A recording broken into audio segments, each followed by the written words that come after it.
Hah? Baik, tidak ada perbedaan pendapat di kalangan para ulama tentang waktu sholat ini. Ya? Baik, apa nama waktu sholatnya yang pertama?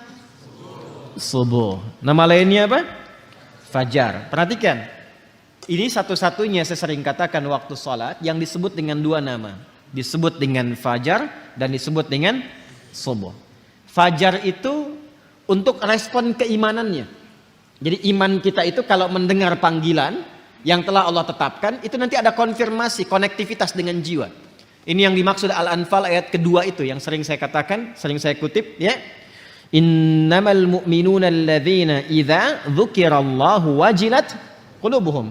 Ciri insan beriman yang sejati itu kalau disebutkan nama Allah ada getaran dalam jiwanya. Jadi ketika dibacakan, diperdengarkan Allahu akbar, Allahu akbar, suka ada suasana tertentu di jiwa kita kan? Nah, itu yang dimaksud wajilat qulubuhum. Nah, saat kita tidur, ya, saat kita tidur pada umumnya, lalu mendengar suara adzan, dalam keadaan tidur pun kan menghujam ya pada diri kita itu dan membawa kita untuk bangun kan? Pernah merasakan itu? Nah, pancaran dari tubuh kita yang merespon itu untuk bangun, itu namanya pancarannya fajar namanya. Jelas ya? Asalnya itu. Ya. Betul kalau mengaitkan dengan konteks cahaya matahari, cahaya fajar yang membelah kegelapan malam, itu konteks fisikalnya. Tapi fajar itu bukan nama cahaya. Fajar itu asalnya pancaran positif terhadap sesuatu. Kalau cahayanya, ya, cahaya sinarnya disebut dengan dia namanya. Jamak dari kata bau. Ya, kalau yang memantulkan disebut dengan nur. Itu yang dimaksud Quran surah 10. Yunus ayat yang kelima. Huwallazi ja'ala syamsa dhiya'a wal qamara nura.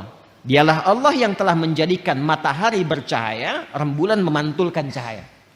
Ini cahayanya bukan fajar. Ya, pancaran yang disebut fajar itu pancaran yang membelah kegelapan sehingga menjadi terang sesuatu. Asalnya fajar itu setiap pancaran yang melahirkan kebaikan itu fajar. Jelas? Kalau melahirkan sesuatunya secara fisik, secara material, itu infajar namanya. Ya, berubah dari fajara jadi infajara. Masih ingat Nabi Musa mukjizatnya diantaranya apa? Tongkat kan? Ya, tongkat ya. Tongkat beliau kan ketika dipukulkan ke batu, ada 12 suku waktu itu meminta kepada Nabi Musa, mohonkan kepada Allah supaya keluar mata air. Tapi kami pengen 12. Pengen 12 supaya masing-masing dapat satu. Ya, jadi Masya Allah tuh ya. Ya, alhamdulillah kita dikasih satu kan masih bisa berbagi ya. Ya, umat dulu itu pengen 12, nggak mau katanya, setiap satu mesti mendapatkan satu. Maka Nabi Musa dengan izin Allah diperintahkan oleh Allah, ya, diperintahkan pukulkan tongkat kayumu ke batu itu. Itu ada di Al-Baqarah ayat 60 kisahnya. Ya, Quran surah 2 ayat 60, paling kanan di pertengahan. Wa idzistasqa Musa liqaumihi faqulna dhrib bi'asakal hajar. Ketika Musa memohon kepada Allah supaya ada mata air untuk kaumnya itu yang ada 12 suku, maka dengan keagunganku kata Allah, aku perintahkan pukulkan tongkatmu yang kayu ke batu itu. Karena tongkat Nabi Musa bagian dari mukjizat, walaupun kayu dipukulkan ke batu, batunya yang hancur. Maka fajarat infajar, bukan fajarat. Tuh, lihat diksi Al-Quran, begitu jelinya. Kalau bukan firman Allah mustahil begini. Ya, kita kalau ngaji bahasa Arab dan memperdalam, saya mempelajari bahasa Arab spesialisasi di situ untuk memahami bahasa Al-Quran. Dan dulu para ulama demikian, Al-Imam Asy-Syafi'i puluhan tahun belajar bahasa itu untuk memahami Al-Quran. Kemudian dipakai ke Quran, ke fikih dan sebagainya. Ya, walaupun awalnya aktif di bahasa, kemudian beralih ke fikih untuk memahami Quran dan hadis-hadis Nabi Muhammad SAW. Di sini fajarat infajar, bukan fajarat. Fajarat min husnata asyrata aina, maka memancarlah 12 mata air. Itu infajar. Jadi kalau fajar itu pancarannya, kalau mengalirkan sesuatu yang fisikal disebut dengan infajar. Kenapa sholat pertama disebut dengan fajar? Bukan hanya cahaya mentarinya yang membelah kegelapan malam, tapi saat itu ada respon dari tubuh kita yang positif, merespon seruan dari Allah yang disampaikan atau dikumandangkan oleh muadzin. Jadi di hati kita itu ada dua pancaran. Pancaran keburukan dari provokasi setan disebut dengan fujur. Ya, pancaran kebaikan dari jiwa takwa disebut dengan fajar namanya. Ya, wa nafsi wa ma sawwaha fa alhamaha fujuraha wa taqwaha. Karena itu salatnya disebut salat fajar. Waktu saat cahaya matahari membelah kegelapan malam, dan di saat itulah hati kita merespon seruan keimanan tadi. Jelas? Itu yang dimaksud Quran surah ke-17 Al-Isra di ayat ke-78, ya. Di paling kiri sebelah pertengahan, ya. Aqimis salata liduluki syamsi ila ghasaqil laili wa qur'anal fajr. Inna qur'anal fajri kana masyhuda. Satu. Tapi dia juga disebut dengan sholat subuh. Ya, subuh. Subuh itu tidak disebutkan dalam bahasa Arab kecuali menunjuk pada awal mula aktivitas yang tertata. Jadi kalau kita ingin mengawali sesuatu yang tertata dengan baik, itu disebut subuh namanya.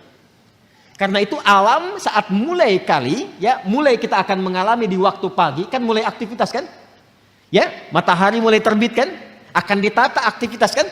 Dengan teratur, Allah yang menatanya, Rabbul Alamin. Maka tataan awal alam pun itu disebut dengan subuh. Permulaannya disebut dengan tanafus. Kata dasarnya disebut dengan tanafas. Buka surah At-Takwir ayat 18. Was-subhi idza tanaffas. Paham? Ya. Dan demi waktu subuh itu saat memulai aktivitas, pada saat itulah aktivitas masih ditata dengan baik. Karena alam pun mulai menata aktivitas. Coba lihat, kalau kita keluar subuh, yang keluar karbon dioksida atau oksigen? Oksigen. Ya, burung mulai berkicau, ayam sebelumnya berkokok, semua memulai kan? Ya kan? Segala sesuatu yang tertata dengan baik, terukur, itu turunan kata dari kata asbah. Waktunya disebut dengan subuh. Makanya kalau orang Arab bertanya begini, kaifa asbahta ya akhi? Bagaimana kabarmu di pagi ini? Maksudnya bukan hanya nanya kabar, apa kabar baik, bukan.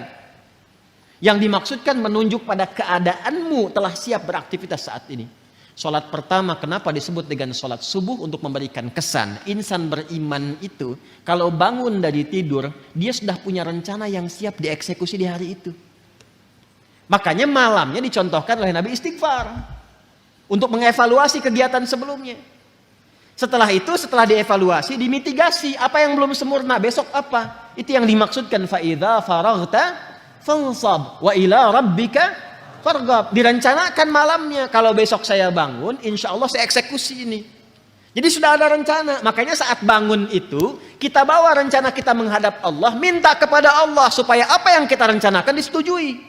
Minta taufik. Maka datang lewat sholat, terhubung dengan Allah, minta kepada Allah. Direspon seruan Allah lewat fajar, datang kita bawa rencana, minta dalam sujud. Mohon setelah sholat, ya Allah saya ingin mengerjakan ini seperti apa yang telah Engkau perintahkan. Mohon berkahi dan mudahkan seperti apa yang telah Engkau janjikan. Harusnya begitu. Makanya tidak boleh terjadi seharusnya, idealnya insan beriman tuh bangun gak tahu apa yang dikerjakan. Gak boleh terjadi begitu. Ini Anda kalau saya tanya, besok jam 7 mau apa? Harus sudah jelas. Jam 9 ada di mana? Hah? Jam 11 ngapain? Jumatan. Besok kan Jumat. Ya kan? Oh, masih bingung. Harus paham, ya. Di apa yang kita kerjakan itu, insan beriman itu harus jelas. Nanti ada lagi, masuk zuhur beda lagi konsepnya. Ya, zuhur itu apa artinya? Zuhara itu terang, baik, nampak semuanya.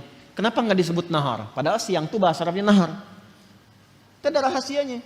Sampai dengan siang Anda beraktivitas, apakah sudah jelas punya nilai di hadapan Allah? Sudah jelas jadi ibadah enggak? Atau jangan-jangan berangkatnya gelap, sampai siang itu cuma cari dunia aja. Anda dikasih waktu sampai siang, sampai jam 12 tuh, sampai terang. Terang dunianya, akhiratnya udah terang belum? Jadi ibadah enggak?